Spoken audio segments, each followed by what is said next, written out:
अच्छा ये बताओ बच्ची तार का नाम ह? मिष्टी कुमारी। मिष्टी कुमारी नाम ह। अच्छा ये बताव मिष्टी की पढ़ेलू कौना क्लास में? आंगनबाड़ी में। आंगनबाड़ी में पढ़ेलू। तहरा पके हुता के तो तकलीफ हो खेला। चुनु मुनु दे दो भाई, एक रसगुल्ला में हो गया। अरे पियावा के पाई गईलू, अरे हम के भूलाई गईलू।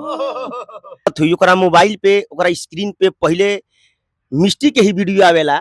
हम देखले बानी हर कोई के, जहाँ भी हम राहो चलत देखले बानी जे भी वो मिष्टी बड़ होके तू का बनबू? डॉक्टर। डॉक्टर बनबू। आ फिर कॉमेडी के बनाई वीडियो के बनाई डॉक्टर बन जेबू तो? डॉक्टर बनम तो स्वीट। देखी बचिया के मन में वही बा कि बड़ भइला पे डॉक्टर। नमस्ते प्रणाम आदाब सत श्री अकाल, गोड़ छुए गोड़ लगा तनी आप सबके फिर से भोजपुरी ब्लॉग में स्वागत बटे। जैसे कि हम आप सबके बता दी कि हम अपना ब्लॉग के माध्यम से हर चीज हर मुद्दा रुआ सबके दिखाई ना। जैसे कि जहां जाई ना तहां अपन ब्लॉग भी डाली ना, रुआ सबके दिखावे के प्रयास करी ना। चुनावी मुद्दा पे जो भी चुनाव के माहौल रहा उ सब भी रुआ सबके दिखैले बानी।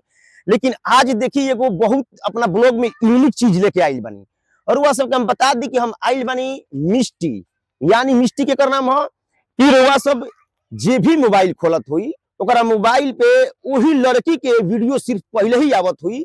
उहे मिष्टी के यहाँ हम आइल बानी, मिष्टी के घरे आइल बानी। हम चल के रुआ सबके सोचनी है कि मिष्टी के परिचय रुआ सबसे कराई जा, आ मिष्टी के बारे में रुआ सबके बताई जा कि मिष्टी के घर द्वार कैसन बाटे, आ मिष्टी कैसे बोलेली, आ मिष्टी के मतलब गाइडलाइन करला, मिष्टी के सिखावेला। आई रुआ सब भोजपुरी ब्लॉग में जुड़ा रही आ रुआ के हम आके हम मिष्टी से मिष्टी कहाँ बैठल बाड़ी आ का। यही से सोनू के भी मन में चेष्टा जागे लगल कि अपना बच्चिया के साथ कुछ वीडियो पोस्ट करी। अब बच्चिया के तो कोनो बातें नहीं के, लाजवाब बाटे। बच्चिया से भी कुछ हम पूछताछ करम, रुआ सब वीडियो में अंत तक जुड़ा रहम। अच्छा ये बताओ बच्ची तार का नाम ह? मिष्टी कुमारी। मिष्टी कुमारी नाम ह। अच्छा ये बताव मिष्टी की पढ़ेलू कौना क्लास में? आंगनबाड़ी में। आंगनबाड़ी में पढ़ेलू।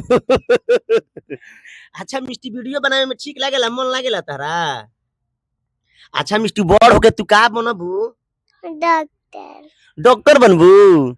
आ फिर कॉमेडी के बनाई वीडियो के बनाई डॉक्टर बन जेबू तो? डॉक्टर बनम तो स्वीट। देखी बचिया के मन में वही बा कि बड़ भइला पे डॉक्टर बनम, आ डॉक्टर बनम तो सुई देबू ना। अच्छा वीडियो ई बताओ बच्ची कि तार वीडियो मुर्गा वाला कैसे रहला? पापा सिखावेला। पापा सिखावेलन। देखी इनकर एगो वीडियो वायरल भइरला मिष्टी के कि ए पापा आज दशहरा बीत गइल, मुर्गा लगा रहा है कमेटी तनी बताई तो। वीडियो रहे कि बोला था ना कैसे कहले बड़ू कि पापा दशहरा बीत गइल। हम बताओ तनी नु बताओ पापा दशहरा बीत गइल नु मुर्गा ले आवा तनी बोला था कैसे रहे। पापा जोर से बोला, जोर से बोला, जोर से बोला। पापा है जोर से बोला, बोला पापा दशहरा बीत गइल बोला। हम बता देनु ओकरा बात बोला। अच्छा ऐसे बा भैया जैसे ही कहता रही पापा दशहरा बीत गइल अब जा मुर्गा ले आवो। तो हम कहनी कि ना मिष्टी एबरा मंगर, हम मंगर के दिन मुर्गा ना खाई जाला, काल ले आई। एबरा हनुमान जी के दिन ह। तो कहता रही कि मंगर हनुमान जी के दिन ह, आ बुध कोनो देवी देवता के दिन ना हो। सब तो भगवाने के दिन हो। लेवे के बता एबरा लेवा ना तो कहियो ना आई। देखी वीडियो काफी वायरल भेला। हमरा बुझाता कि ये वीडियो हमनी के देखनी जा, हमहू देखनी। आ ये देखला के बाद में हम मने लड़की के बहुत दिन से खोजत रहनी कि मने मिष्टी के घर कहाँ बा। मैंने 20-25 दिन से खोजत रहनी मिष्टी के घर, लेकिन बाद में हमारा पता चलला कि हमारा गांव के बगले में मिष्टी के घर बाटे। आ मिष्टी बता कहाँ घर है बेटा तार? गराहता। मिष्टी गराहत था के रहे वाला हरी। देखी जब से मिष्टी वायरल भइल बड़ी, जब से बहुत कोई लोग आवेला मिष्टी के घरे मिले खातिरा। ता जॉइनी है तो देखी प्रतिदिन रोज केहू न केहू आइले रहेला। देखी यहाँ के आइल बनन भाई, कहाँ से आइल बड़ भैया? ढाई घाट से। मने का करे आइल बड़े? मिष्टी से मिले खातिरा। मिष्टी की वीडियो तू देखला? बहुत बढ़िया लगा, हम देखी ना, हमारे घर के पूरा आदमी देखेला, परिवार संग में बैठ के देखने जा इनका इतना वीडियो बढ़िया लागेला नो कि कहीं मत। देखी बात ऐसा बाटे कि भाई बोला कि पूरा परिवार मिष्टी ऐसा वीडियो बनावेली कि पूरा परिवार के साथे बैठ के देखे लायक वीडियो बनावेली। आजकल देखो तनी कि बहुत लोग फेसबुक पे बा यूट्यूब पे ऐसा ऐसा चीज लोग बनावता कि पूरा परिवार में देखे लायक नहीं के, लेकिन एगो मिष्टी के अंदर इतना माने कूट कूट के कलाकारी भरल बाटे कि रुआ सबसे हम का कहीं।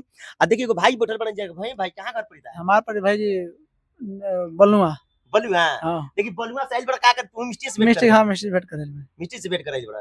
देखिए माने बहुत लोग आइल बाटे मिष्टी से भेंट करे। पास में आइल बनन वो सुरेंद्र भाई तो हमारा साथे आइल बनन।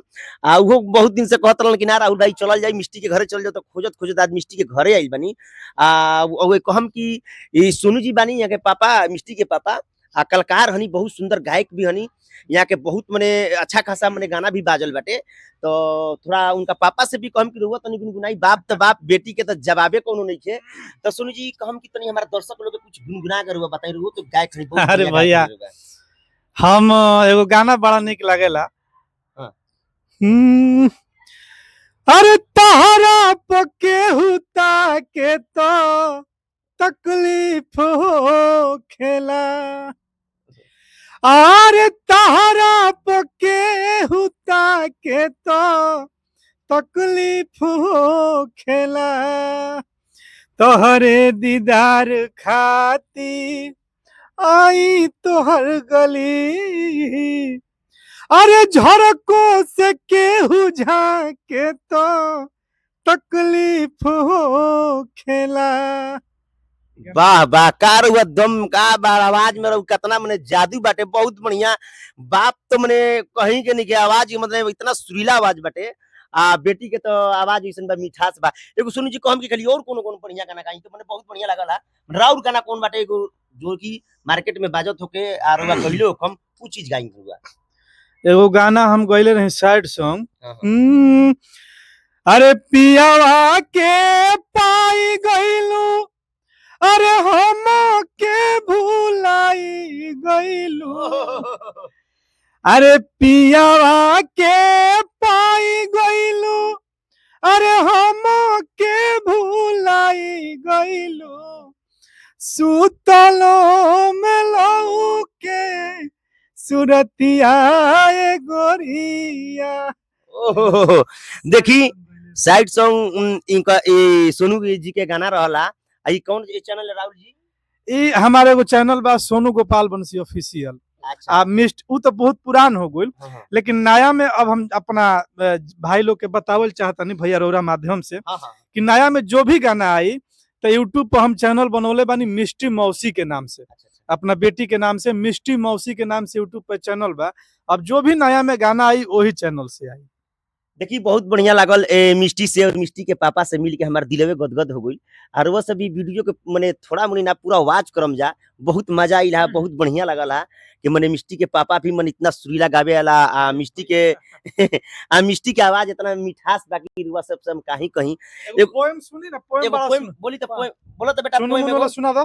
चुन्नू मुन्नू दे दो भाई, एक रसगुल्ला में हो गया ललाई, चुन्नू बोला मैं खाऊंगा, मुन्नू बोला मैं खाऊंगा, मम्मी आई झगड़ा सुन के दोनों को डांट लगाई, आधा ले लो चुन्नू बेटा, आधा ले लो मुन्नू बेटा, कभी नहीं लड़ाई करना, अच्छे से बांट के खाना।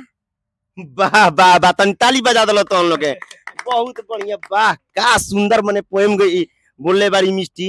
एगो बात हमरा याद पड़ा, दू शब्द हमरो मन गदगदा गेल बटे। बोली भैया, रौरो पुरान कलाकार हैं, कुछ सुनाई रौरो। तो लगे मन गदगदा गेल त बचिया के पे दूगो शब्द हमरो याद पड़ल बा कि जेकर चांद से सूरतिया हम निहारल करीला, कि जेकर चांद से सूरतिया हम निहारल करीला, जेकरा बारे में हम लोगवन के बतावल करीला, कि जेकर चांद से सूरतिया हम निहारल करीला, जेकरा बारे में हम लोगन के बतावल करीला।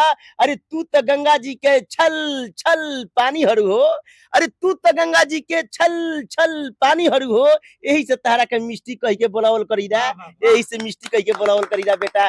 बहुत बहुत मने धन्यवाद मिष्टी के हम देतनी या सलाम करतनी ओ मिष्टी के कि मने इनका अंदर इतना कलकारी कुट कुट के भरल बाटे। अपना ब्लॉग के माध्यम से हम सबके बतावल चाहतनी कि जे लड़की से घृणा करत बाटे कि ना लड़की ना हो लड़का होके के चाहिए, तो ओकरा के ई संदेश हम दिहल चाहतनी कि ना, बेटिया हर दीवारों के खोलती है, बेटिया जिस घर में होती है उस घर की दीवारें बोलती है। बेटिया एगो ऐसी चीज है कि झांसी की रानी बन के पूरे देश को बचाई है, तो वह बेटी कहल जाला भाई।